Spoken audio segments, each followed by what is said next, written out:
You're listening to Filling the Storehouse podcast. I'm David. And I'm Stuart, and we want to walk with you on the journey to living the abundant life through faith, family, and freedom. Our goal is to refine our why while helping you find yours. Together, achieve our best and highest purpose. In the end, we'll drive each other to intentionally fill our storehouse.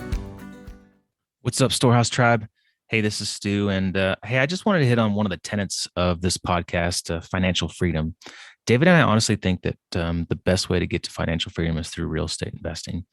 We've been investing in real estate for quite some time, and one of the coolest things about real estate is the relationships that we are able to create. We basically use partners on every single deal that we do, both in Milwaukee, Wisconsin for our turnkey rental company, and through some of our bigger deals. You know, we've done some stuff, some commercial properties here in Colorado where we live, and we're looking to do more. So if that's something that sounds of interest to you, we'd love to kind of tell you what we got going on, what we're doing.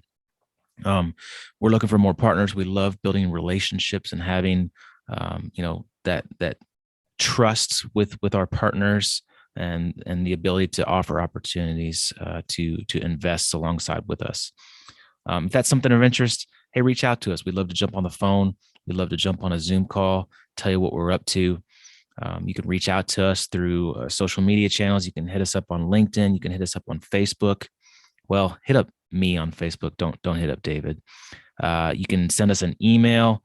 You can go to our website, Storehouse 310 Turnkey, and go to the Contact Us page. Send us an email at podcast@Storehouse 310 Turnkey. Any of those options, reach out. Let's talk real estate, and we'd love to tell you what we're up to. Enjoy this episode. Most importantly, go fill your storehouse. See you. All right. What's up, everybody? This What up? What up? Filling the Storehouse podcast, and we forgot to bring crayons today. So, Steve, I apologize. At lunchtime. We'll talk slowly for you. You know, all the Marines in the house, we got to talk slowly and use crayons. Hey, man, but you can't hate on Marines too bad because they're very industrious, right? They use crayons as a writing utensil. Yeah, they use it as one of the primary food sources. Like they're like, I mean, they use crayons for a whole swath of things. So we're excited about today. And then you build the Mona Lisa, man. I'm telling you, we're beautiful creatures. It's awesome. It's good. Well, Steve, man, it's great to have you on our show. And we've learned a lot about you in just like 10 minutes that we started talking before hitting record. But if you could, for our audience, just give us a little bit of background about who you are and where does this whole bees thing come from? Yeah, man. Thanks for the opportunity to be here. Grateful for sure. So my name's Steve. I'm from the Houston, Texas area. Grew up here in Cypress, high school, graduated from A&M in College Station, and then went to the Marine Corps. Spent about 8 years in the Marines and of course overseas and back. Then I went into public sector with Eaton and Halliburton and built a lot of process for them. So between facilities and people, we built a lot of things for those two organizations in probably about 3 years. I started my own consulting company after that and was pretty successful. Then started going into the single family homes like we talked about. Liquidated those after me and my partner split. Took a couple of years off, and now we run an organization called Hives for Heroes, and we connect veterans to beekeepers all over the country in order to prevent suicide. And we do that through building purpose and relationships in local areas. So it's a pretty unique way, a unique spin on bees, but I truly give it all to God and the bees, because the bees changed my life. And we're super excited to get into specifically, the bees and it's such an intriguing conversation. But if you don't mind, let's rewind a second. And can you just kind of talk us through, you alluded to it when we were talking earlier, but just that transition and how it wasn't all, rainbows and unicorns and fun. And there were, you alluded to some personal goals, desires, but also some, shortcomings that maybe you had to address and rectify as just for context before we get into the bees and the vets. Yeah, for sure. At the risk of a lot of vulnerability here, right? Like just open it straight up, pull the Band-Aid off. Did very, very well professionally. So came back out of the Marine Corps, high achiever, of course, went after business process improvement with Lean and Six Sigma. So as I was at Eaton, we worked really hard to improve the people and the processes that were there in the facilities, which allowed that facility which was scheduled to close, to actually thrive. We closed another facility and brought that in from Mississippi, which was fantastic. And then we built a $60 million facility for Halliburton up here at North Belt. And so I was the lead of that as well. And just did a fantastic job of bringing people in with so many different backgrounds and improving processes, whether it was, safety, quality, delivery, cost, inventory turns. And we just did a fantastic job of that. And I threw everything into my work.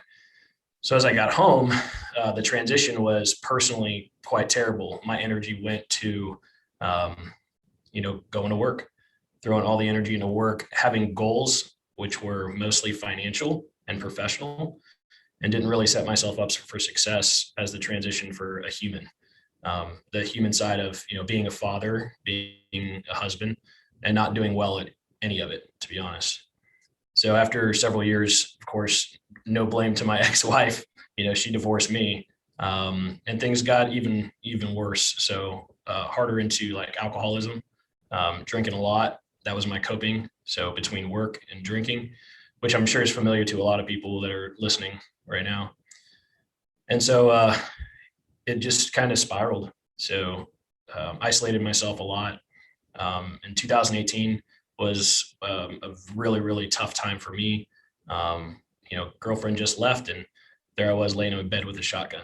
So all those things kind of build and build and build until you feel like you can't do it anymore.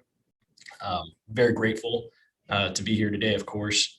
And, it basically just took one friend inviting me to a bee event, which of course I had no clue what I was doing.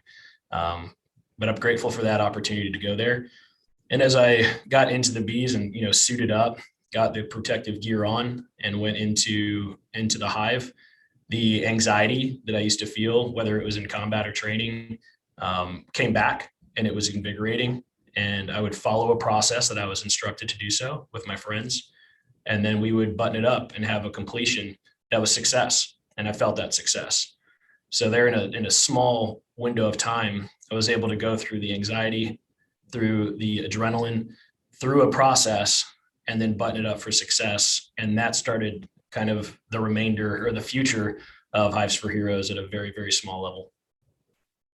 Yeah, Stu, before you ask a question, man, I just thank you for that vulnerability. So we didn't discuss any of that beforehand. And I really appreciate you being vulnerable, because I think for our listeners, especially, we have a pretty high military listen rate, but also for anybody out there that's just struggling, I think that vulnerability really helps people to relate. It really helps them to understand that there are paths, there are mechanisms to cope and to grow and to heal. And so I really appreciate you sharing that. Thank you, Steve. Absolutely. Yeah, man. I mean, I think military in general, we're all kind of type A personalities, like you said, high achievers. I took the personal, like the Strengths Finder test, and like number one on my list was achiever. Okay. I mean, I'll like put things on my checklist just to like knock it off. Like, even if I did it, I'll put it on there just to like check it off to say like I achieved it. Right. And so, similar to you, I mean, not to the point where I was thinking about taking my life, but like we got into this group called Life in Air, and we had this exercise where we visioned our life like 10 years from now, right? If we don't change anything with our life, we don't do anything different, what does your life look like in 10 years? And with this achieving, personality, it's kind of like a drug, right? You just want to be like achieving and doing and working, and work like takes that place of kind of a military life where, I'm up at 4 a.m. and I'm working and I'm doing, but that really took away from my family. And I saw 10 years down the road where I didn't have a relationship with my wife. I didn't have a relationship with my kids because I was spending all of my time, in front of a computer or out doing real estate or, working on whatever. And so, again, like David said, like that, thank you for that vulnerability, because I think, people listening to this, it might wake up something that they hadn't really seen before. And and work probably is the best of options. Maybe, alcohol, drugs, sex, porn, like all that other stuff could be a replacement for achieving for work. So I'm curious, like what you kind of hinted at it, like this friend of yours that said, "Hey, come check out these bees." Like, like that's pretty random, man. Like what, Very. what, what was the catalyst for that? I mean, did your friend kind of see you going downhill and be like, "Hey man, I got a solution for you," or, how did that happen? No, she was newer to town, and basically she had just moved, so there wasn't a lot of connection friends. I was one of her closest friends at the time here in the Houston area, and it was just a random invite, like just anything else could have done. I could have gone to the darn skate park or something, but it wasn't. And she just invited, and I was like, all right, well, let's go, try something new, and get out of the comfort zone. And I love how you put, earlier, you can really fit anything in that blank for addictions, because we're really trying to fill a hole that God's trying to have in us, but we're trying to fill that hole with something that's our choices. Like you said, you mentioned a lot of those there, sex, drugs, alcohol, money, whatever that looks like. So I'm glad you brought up that point, because it's just it's a void that we're trying to fill that will never be filled, outside of what we believe. And so whenever she invited, it wasn't even her. And that's what I love about the organization, and what we continue to talk about is it's not us. It's not the org that does anything. It's nature. It's the bees, that you're involved in something completely bigger than yourself. And you're being able to build relationships in that local area with people that you can talk to and you can work with. So that's why, our mission statement is a healthy transition from service through purpose and relationships built in your local areas.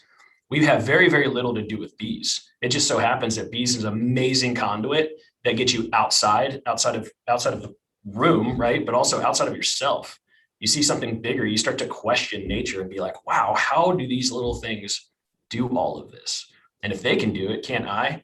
And if I can mimic them in some way, could you build a large organization? And that's exactly what we did with Hives for Heroes.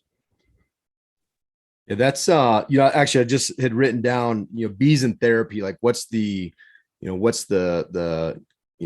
had never heard of that before. I'd never heard of bees as a conduit for therapy, but I think you kind of answered the question in a roundabout way from without even knowing my question. That's how good my questions are. Stu's he's not gonna give you that, but yeah, right. But I think it's interesting, as you highlighted, because it's so fascinating to me, this whole concept of bees but it's you're saying that you're basically creating an opportunity which we're huge believers in, getting outside, getting natural sun, getting in the whatever. For me, it's the mountains. For Stu watches YouTube video of people on the mountains. But just So dumb, the idea of getting outside and God's nature, feeling a part of something bigger. And then the relational part of it, I think, is so big, especially for someone like me, extreme extrovert. Like I get so much energy. That's why we love the podcast, right? We get exposed to people like you. We get this hour just to have fellowship and chit chat. But so you think that's the biggest part of it, is all that stuff coming together and the relationships that are formed, or is there something special about the bees themselves and this whole idea of the hive, the hive therapy? And because like I said, it was so, when we were introduced to it, it was just so intriguing to me. I'd never heard of it before, to be quite honest. I'd never heard of using bees to save lives. Yeah, there's a lot that goes into that. For me, what I was missing when I left was purpose, right? You have a clear purpose. You have a clear mission of what we do in the military. There's no doubt about it. What do Marines do? We go that way and we kill stuff, right? That's pretty much it. And then the relationship piece is that you're doing that with your brother or sister, right? It's the shoulder to shoulder, going after, doing something that, those shared hardships, those achievements that you do through that purpose. So when we step out of that and you're working at, like for me at a Fortune 500 company, you're like, okay, cool. What's my purpose? Make more money. Like one more widget out the door. Like at some point that ends up being not enough. Right. So you're building camaraderie inside of there, but even in the workplace setting, you're sacrificing one thing or another. You're either not building relationships at work or you're not building relationships at home. It's really, really tough to balance. So the guys that, go home every day aren't going to happy hours. And then they're not the guys that are loved or liked at or respected or whatever that looks like for you at work. And then if you are doing that stuff and you have your family, well, then they're missing you, right? And you're not building those relationships. So it's definitely a balance piece there. But leaving the military without a clear purpose, without those relationships intact anymore, I still talk to guys that, you know, deployed with or worked with in close settings. And it's a different level of conversation. Y'all already know that, right? The camaraderie that you've had in the military is very different than any work relationship that you'll have outside of it. And the bees, to me, when I was able to get through, you know, at that point, I had a lot of anxiety, I have PTSD as well. And so a lot of anxiety in that case, but going through that and allowing them to do their work on me without me really realizing it was kind of the coolest piece. And we're just starting to put words to this. So for me, it was the adrenaline that I was looking for when I used to go 140 miles an hour on a motorcycle. This is a little bit safer than that, right?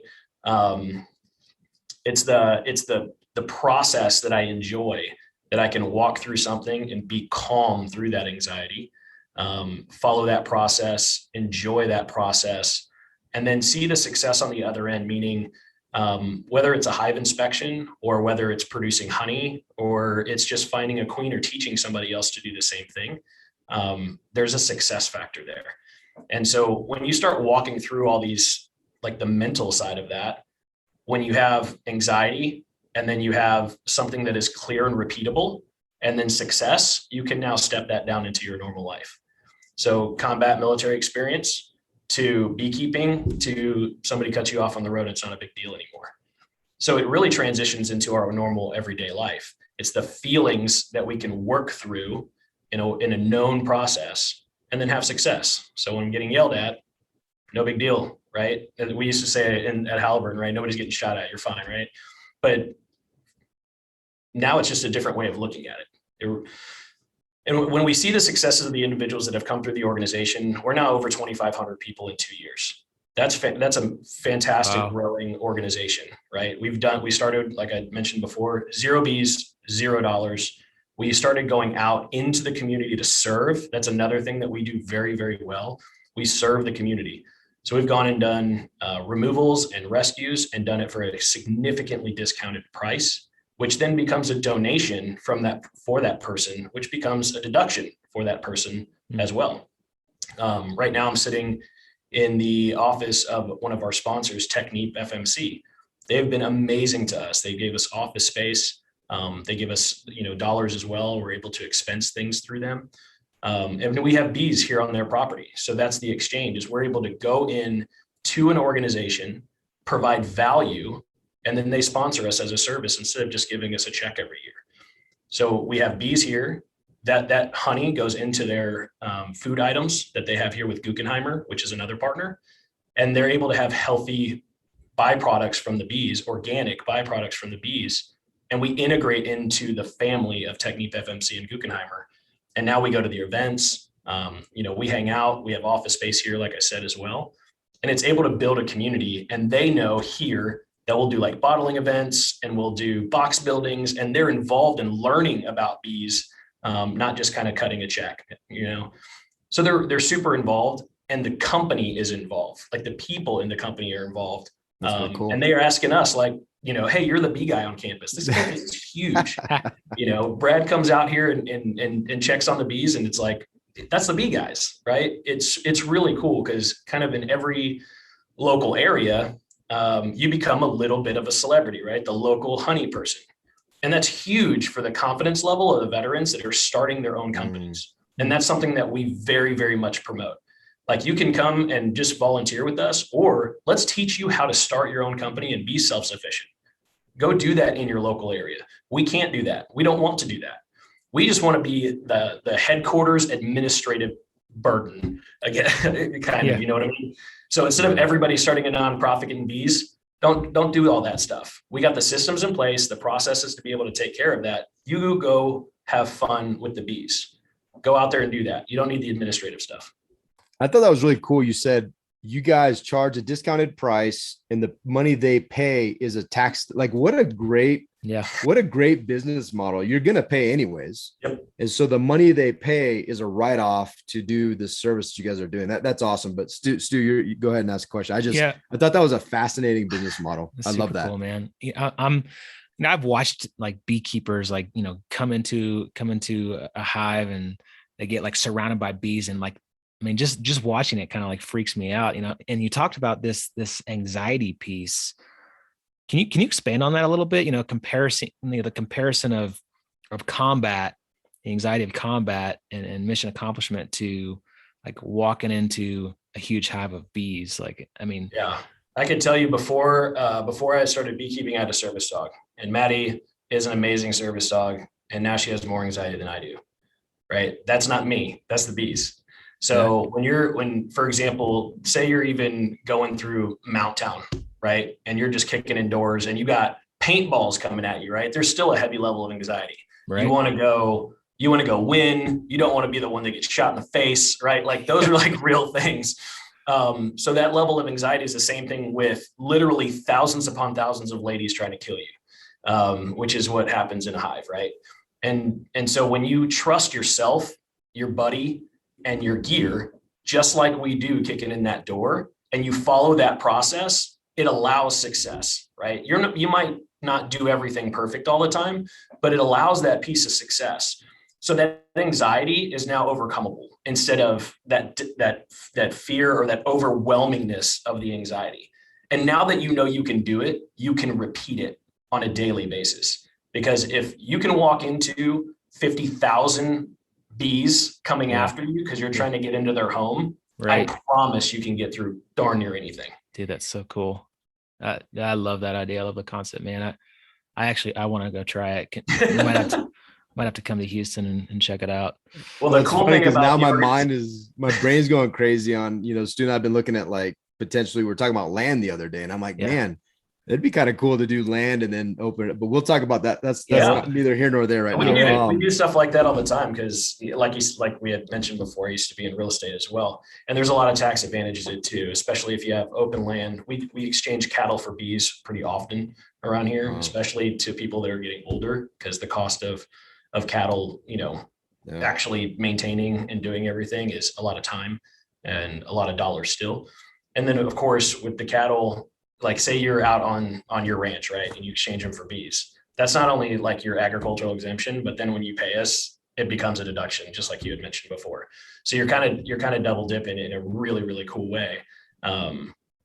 We just do things a little differently. So we have amazing CPAs and some strategic advisors as well. By the way, this is not a Steve show. We have some amazing people behind the scenes that are just crushing life. It's pretty awesome. Well, you touched on it before, and now it's getting my brain, stirring, because we're in the real estate business quite a bit. And you said, I got rid of all of my real estate. And now I look at bees as my real estate because I can put a lot more bees on a piece of property. Tell me more about that. And let's talk through this agriculture exemption and what that really looks like and how that can be an impact to real estate investors. We have a lot of those listening to this show. Yeah, for sure. There's a couple ways to do that. One, I just feel like you could put more doors on a piece of property, right? We'll talk real estate terms. Yeah. So I can put doors on a piece of property, and then my doors have babies every year, right? So if you're thinking about a capital asset, and that capital asset is returning, your revenue, right? And now minus your expenses is your cash flow. So now I'm able to do that on a very small level that is almost palatable instead of trying to maybe afford $200,000-$300,000. But I can go in there and do that. So now I have a capital asset that returns itself every year, which means it's exponential growth. And I have cash flow on top of that if you're doing things correctly. Now there's a lot of expenses involved and you have to get to a scale, but the reality is when you do, you're able to return more. And our theory is that we can fund this organization through that process. So instead of constantly asking for dollars, we go create value in the community as a nonprofit, go create value in the community and return our own investment to ourselves.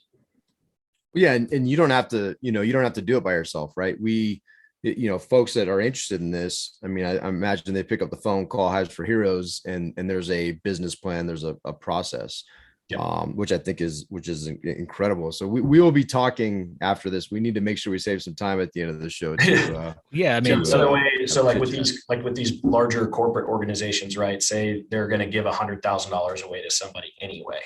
Why not get value in return, right? Hey, let's have some events. Let's put honey in the food. Let's have something to talk about that people are energized at work. Let's train not only the employees, but bring it in as a family. So have family events for kids to get involved, to understand the environment, to see how important bees are, to understand that like 1/3 of every spoon that you put in your mouth has been pollinated. Like that's a huge deal. And when we put bees on a property like this, they're going to pollinate within 3 to 5 miles of this area, which means they're actually serving the community literally without even knowing it. So these bees are going out and providing a public service, and they can keep like a safe haven for them. So now you put that on a rooftop in Houston or St. Louis or Chicago, and now you have rooftop urban beekeeping and a veteran's taking care of those things. So you're getting a veteran off the couch into something that's bigger than themselves, providing an opportunity for them to be a better dad, a better mom, a better brother or sister, all because of the bees.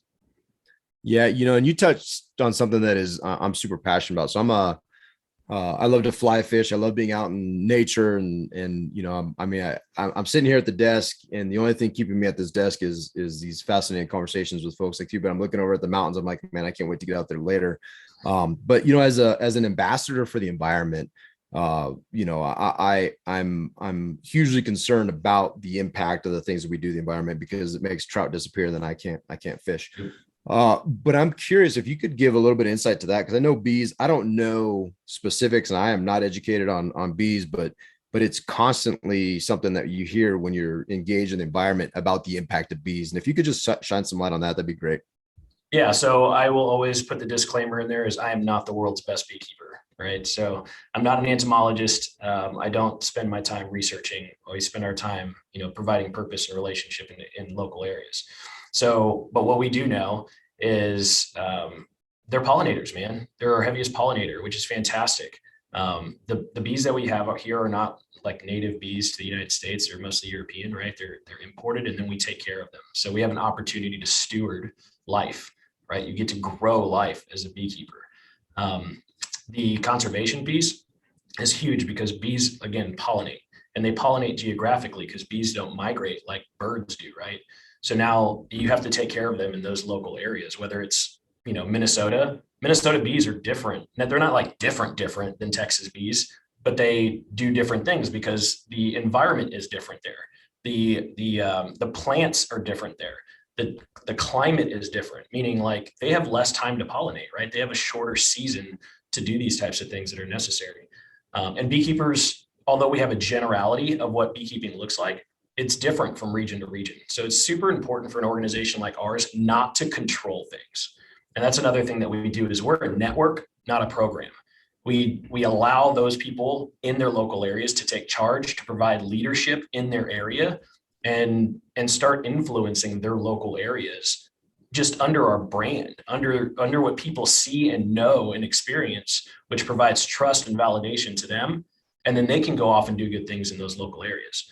But bees are super important on the pollination piece. Again, like one of those statistics is 1/3 of every spoon that you put in your mouth has been pollinated. Like, holy moly, that's massive. Crazy. I mean, right now, I think we have somewhere about anywhere between 60 and 70,000 hives inside of the network. Again, these are amazing people all over the country. 2,200 specifically here in the United States, a little bit over that now as the numbers were this past month. And that's 2,200 people in all 50 states that are involved in Hives for Heroes. And then we have an additional 250 as we expanded into Australia this year, which was a huge highlight. So military and first responders in Australia are going through very similar stuff that we are. And it's pretty amazing to be able to be contacted from many countries to see like how they can be involved in this. Because although this organization is the core is one hive, one newbie, and one mentor. That's all that really matters in this organization. So like every individual actually matters. And then this administrative network that we connect each other so we can learn from each other, or we can provide resources to each other. But it's amazing how something that started so small, but it very, very fine, very specific mission, right? Very intentional on how tiny that small unit is, just like the military has expanded and grown so much. That's so cool, man. So I'm a veteran and I'm listening to this podcast, and this like sounds like right up my alley, and I'm interested. I need something. I need a purpose in my life. Talk us through, what does that look like? How does veteran Stu get in touch with Hives for Heroes and learn how to be a beekeeper, create a business, all that kind of stuff? Like, what does that look like? Yeah, it's great. So first thing you do is go to hivesforheroes.com, and there's a newbie or a mentor application there. And you just quickly fill out the application. It goes into our database. And then we, as the admin, will be looking for a partner for you in your local area. So a newbie is somebody with little to no beekeeping experience. And then a mentor is somebody with 3 or more years of experience. The reason why we do this is because beekeeping traditionally is terrible your first and second years. You will fail a lot. And the last thing we need is a bunch of people with PTS and some not great thoughts failing and saying, this is my story, dude. Like, we went out there and I'm starting to do removals, and they have a lot of small hive beetles and stuff like that. So I bring them back into the yard and I'm like, oh man, I got this. This is so good. And they either absconded, which means they flew away, or they died. And the first time one died, I was like, man, I can't even do this. That's a crap feeling. Right? Like, these things have been around for way longer than I ever have, and I kill them. Marines, right? There's that crayon stuff. So to have a mentor in your corner is super, super amazing, because that mentor allows you the opportunity to come into their yard, which means it minimizes your costs drastically. You're not spending $1,000, $2,000 on gear that you don't even know what you're doing with yet. We do ask you to buy your own personal protective gear, because that means that you're invested in yourself, and your mentor now knows that you're invested in them as well. Yeah. So there's some buy-in, right? This is not just free everything. In that first year, we ask you just to learn from your mentor. Y'all learn from each other, but really learn the beekeeping side from your mentor. And then you'll earn a split, a nuke, or a hive from your mentor going into that second year, which is fantastic, because now you have earned, never given, right? A lot of these things are very, very military. So you go into your third year and now you become a mentor. So now it's providing that service back. You become a part of the community in a leadership role, and you become a mentor to those who are new into beekeeping. So it's kind of a full circle type thing. That's kind of the 3-year process there. But yeah, the network has been growing very quickly. Another thing that you were talking about was what do the bees look like as we grow? And when one person comes in, they might have 1 or 2 hives, but remember that exponential growth that we were talking about on a real estate type, it's amazing for pollination too. So now you're talking about somebody had 2 this year. Now they might have 4 next year, 8 the next year. And if you're growing people and bees, all of a sudden you're creating probably the largest impact of bees in the world. So could I, Stu Grazier lives in Parker, Colorado on a half-acre lot. Can I like apply, and then eventually by year 3, like be having and owning my own, hive on my land and getting like an agricultural deduction for it and having a little bee keeping business on the side in my own backyard? Yeah, that's what I love about it. That'd be up to Stu, and we're here to support that. And super so cool, dude. I'll tell you about one of the guys in Indiana, or actually a team in Indiana. We had one mentor have 1 newbie. That mentor taught that newbie how to do removals. That newbie became so proficient within the first probably 6 months that he took on 2 other newbies in the Indiana area. Those 2 newbies took on another newbie. So that's now 4 layers in 1 year, right? This is not typical, right? What is that? Like things may vary, right? So that 4 layers in 1 year, that first newbie ended the year with 64 hives and his own apiary. Wow. He is creating revenue in his life for his family.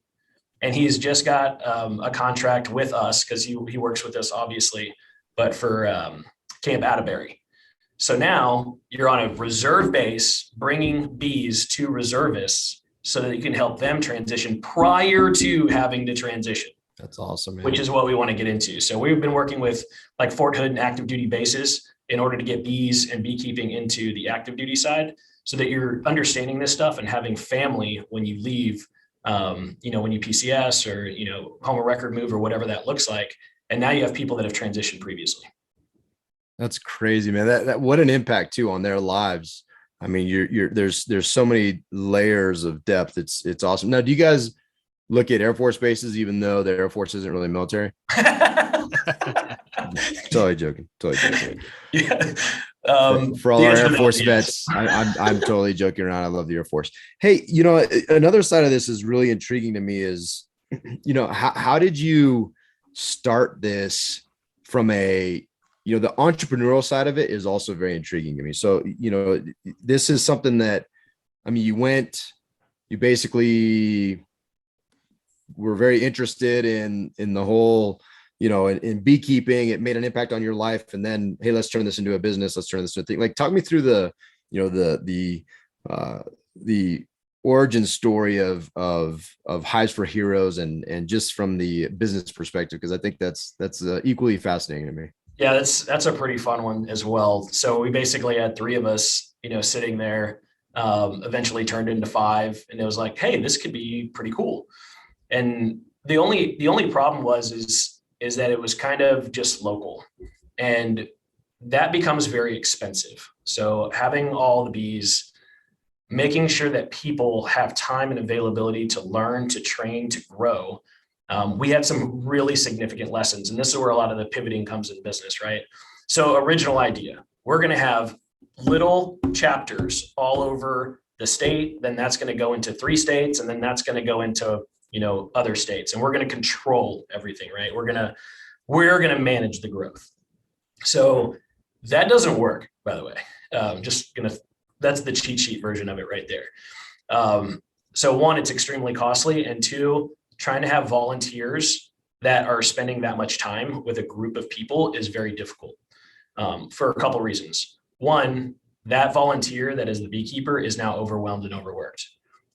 It just is what it is. You had a group of people that are relying on you all the time, which means they're emailing you, they're texting you, they're calling you. It's just overwhelming. The second piece is I'm a very loud individual, right? So I'm asking questions, I'm going after things. The people that are more introverts and quieter tend to slowly back out and never return.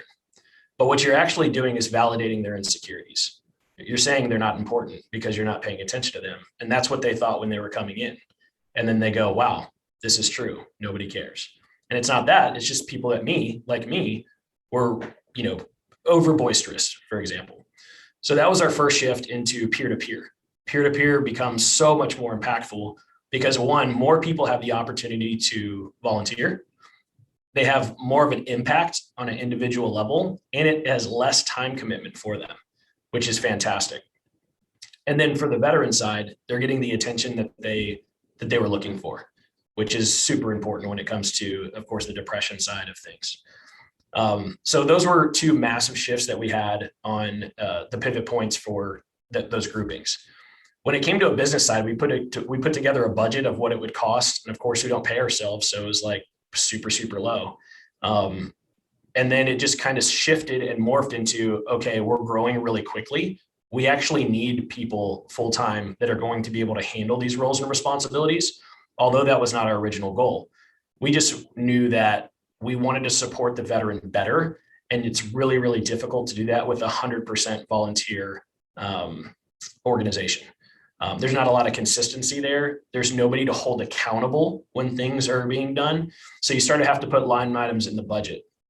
Now, when you start doing corporate events and corporate things like that, now you start needing like actual beekeepers. Like you can't go, hey, are you available on Thursday? And this constant rotation. You want somebody to be familiar with that client, right? For technique, for example. So now you're starting to build out these things that become necessary. Administrative structure is huge for us. We have to have it or the organization fails. We want people to understand that they are seen, they are heard, and we are working towards the goal of connecting them. So that takes administrative cost money.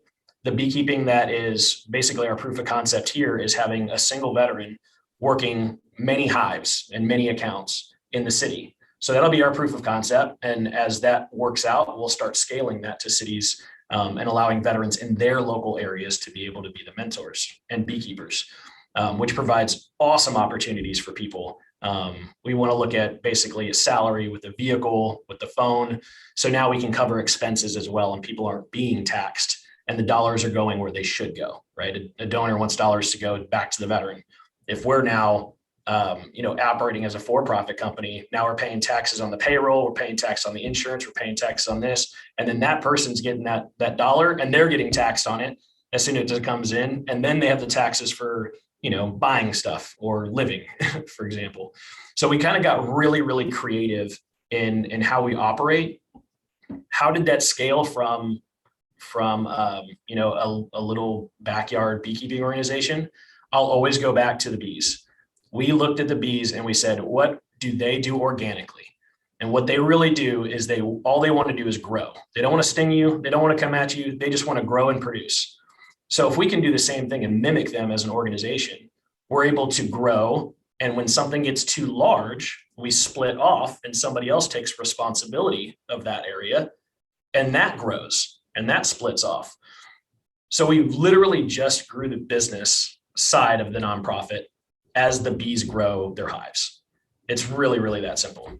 Dude, that is awesome. So how long did it take you guys to kind of crack that code? I mean, it seems like a lot of trial and error. Did you guys did your previous business experience and corporate experience help you to frame that in a better way?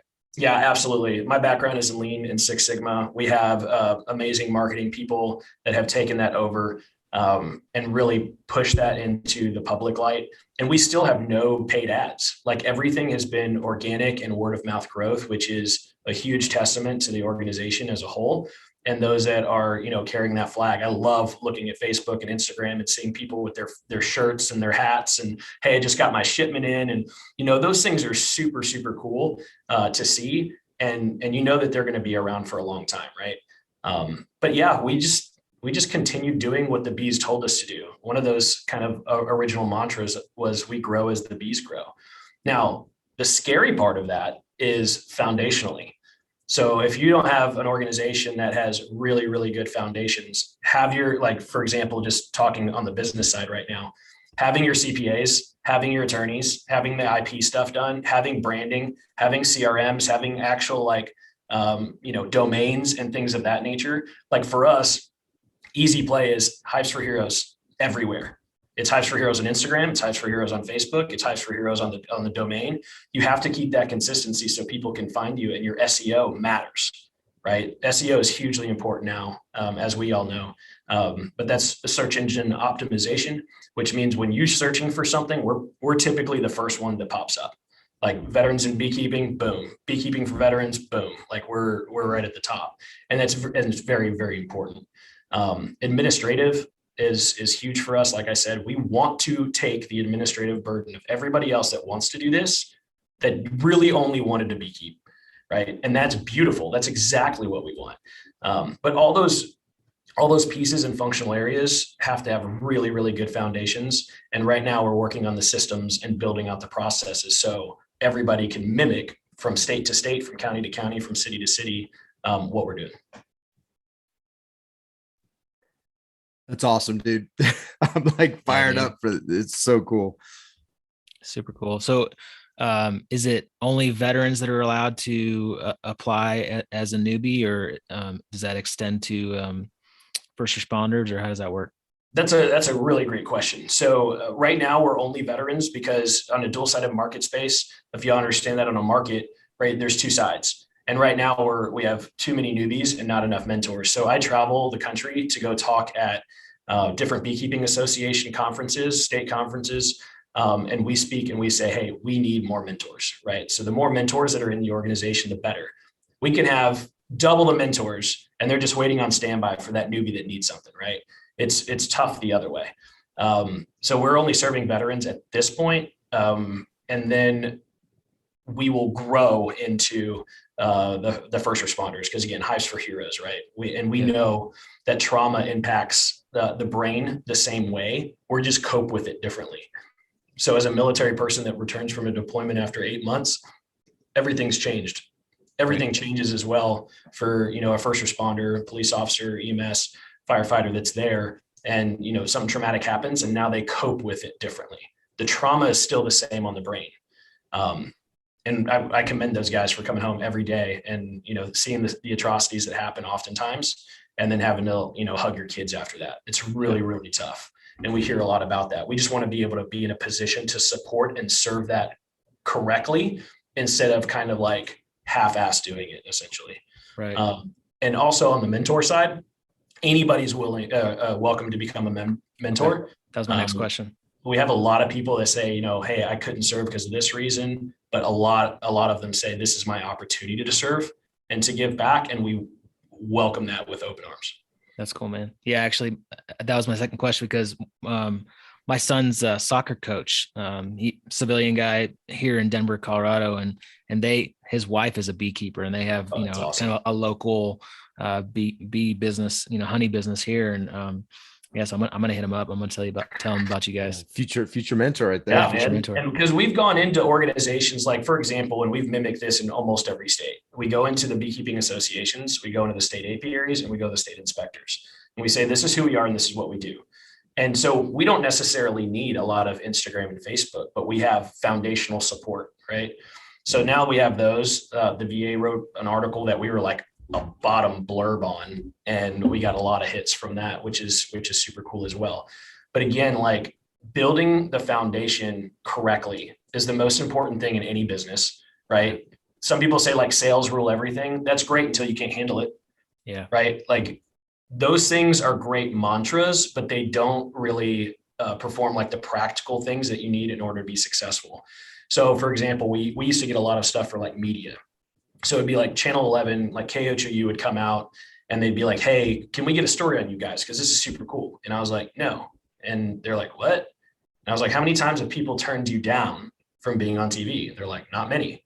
I was like, how many of those organizations are around after 6 months? Not many.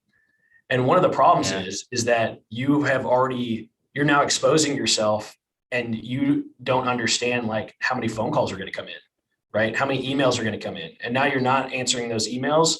And now people are like, I thought this was a real organization. That's not really cool. And donor dollars start going away. Trust and confidence starts going away. So like building things too quickly isn't necessarily a good thing, but having that foundational support is massive because at least you can adjust, right? And the other thing too, I know I'm kind of going on a tangent right now. Having good people is much more important than pretty much anything else. Yeah. Dude. So having that like perfect administrative person is awesome. But what you really want is a person that can flex and do admin too, right? That person that's willing to do anything, that's extremely well-rounded, that has a heart for whatever that mission is, whether that's, flipping homes or, buy and hold or, apartment complexes, whatever that looks like, but has a heart for that and really wants to do that. Like ours is a heart of service. So we go out and we serve people every day. We get to serve people every day. It's fantastic.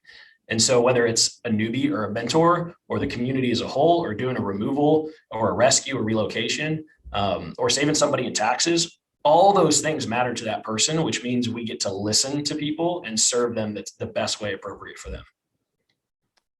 Yeah, man, I think there's so much there. And I think a couple of things that really resonated with me, Stu and I talk often about the importance of core values, foundational beliefs, like setting those things first and then building a team from that, and then being able to, and really it drives your decision-making process. And I love how you said most people would not turn down money or opportunities to be on TV and grow and be, overnight sensations, all that kind of stuff. I love the fact that you guys did that because and it speaks to the strength of your core values, right? It speaks to the strength of what you're trying to achieve, and knowing that that's not in line with the core values, not that being on TV, not trying to suggest that Right. That's not within the core values, but understanding what your overarching mission is, and then doing the things that align to that mission for mission accomplishment. And at some point recognizing and having the faith to know that those opportunities will come as you grow and flourish, and God's hand is in that, and that growth will be obviously has already been,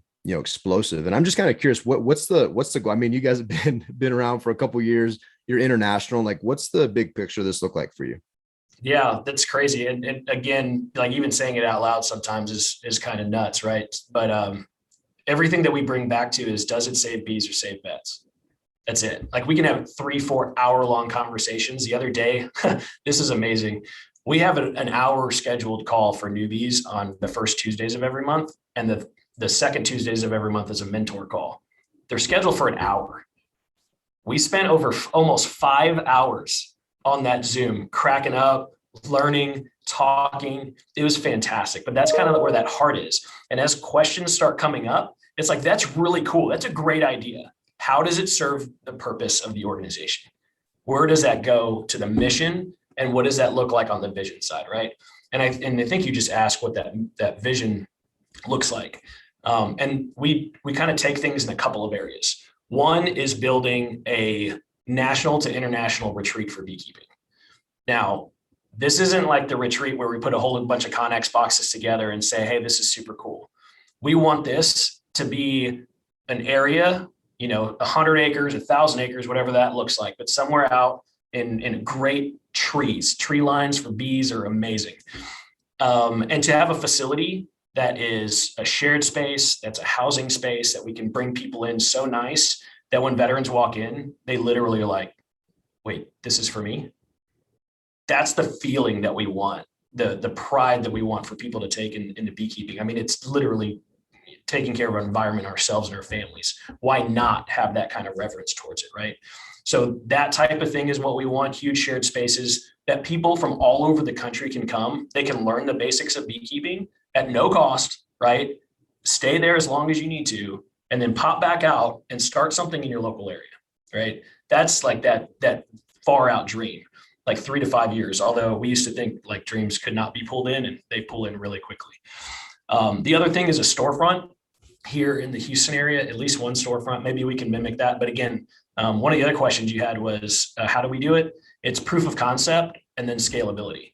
If it can't scale, we really don't want to do it because we want to mimic everything, right? Just like a hive does. So if the POC fails, there's no use in going forward with that. And every POC that we does has to be net positive. Whatever those metrics are, it has to be net positive. So a storefront here in the Houston area, we'd like to bring like high net worth individuals there, teach them beekeeping on rooftops. We have had some amazing experiences with high net worth and families. And this is an opportunity for them to just have a cool experience.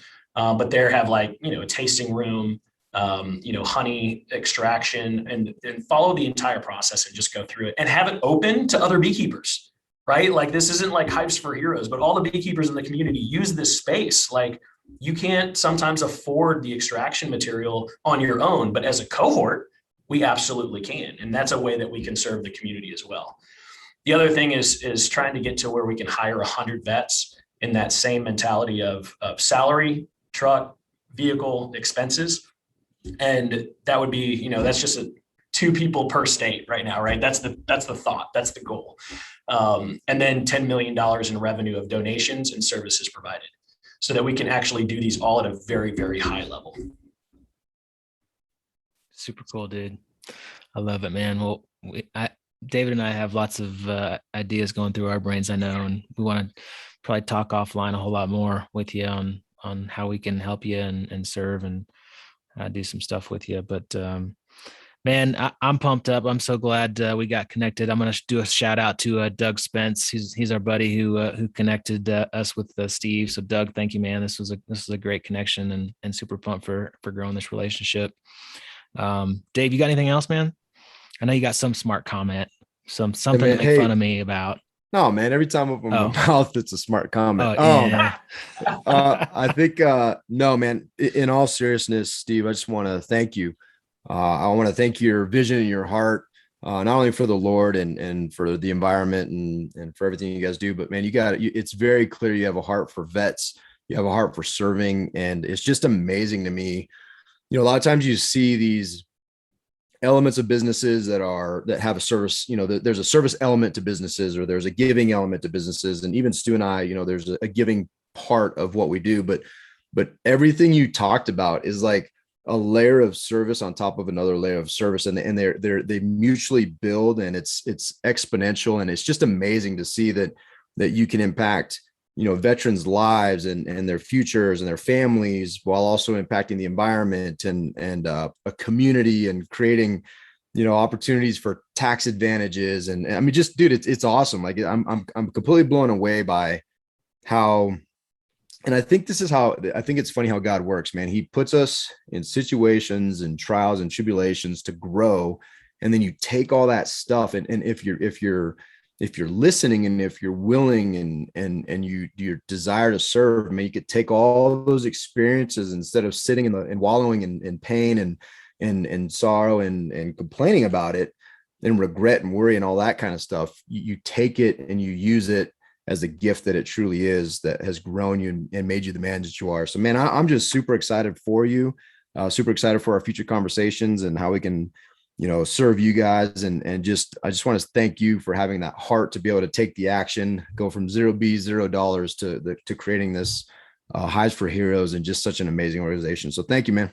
Appreciate it. Well, thank you all so much for the opportunity. And of course, we, always thank our sponsors and everything. They're on our website at hivesforheroes.com. Without them, we wouldn't be able to financially do a lot of things. And then, of course, for all our mentors and newbies that are out there that trusted in us to be able to connect and possibly change your life. We have so many amazing testimonials on Instagram and on the website as well. Please check those out. It could be you, right? And then, of course, everybody that has supported, whether it's, an individual on a contributing level, or giving your time, or giving your energy, or just giving a like and share on social media. You never know who you're going to touch in that way. So we're just grateful for everything that has been able to come from this, and look forward to the future. Our advisors and the people that are around are top-notch people. And so we're just really, really blessed to be able to have so much good fortune, so much good energy that's involved in this, and all for, that same mission to save bees and save vets. So thank you all so much. Yeah, dude, this was great, man. Guys and gals, hey, if this resonates with you, veterans, if this sounds like something that you're interested in, hey, reach out. Let's go to hivesforheroes.com. Submit that application. Mentors, if you're a beekeeper, you heard it, like they need more mentors. So reach out. And for all you listeners, hey, share this. The more this spreads, the more this episode spreads, the more we can help out vets, the more we can help out bees. Hey, this is great. So take a screenshot, share this on your social media, tag Hives for Heroes, tag us, and let's spread the word of this amazing organization. Steve, thanks, man. This was really fun. I really appreciate it. Thank you, gentlemen. All right, go fill your storehouse. Make it a great day. See ya. Thanks for listening to Filling the Storehouse. If you enjoyed our show, please subscribe and share it with someone you love. And if you really felt inspired, leave a 5-star review so we could continue to grow and help other Christian entrepreneurs fill their storehouse. If you're interested in creating financial freedom through real estate investing, be sure to check out our website at storehouse310turnkey.com. We'd love to serve you through our platform of building the kingdom. Just click on the contact link and we'll reply to you as soon as we can. Again, thanks so much for listening. Now go fill your storehouse and make it a great day.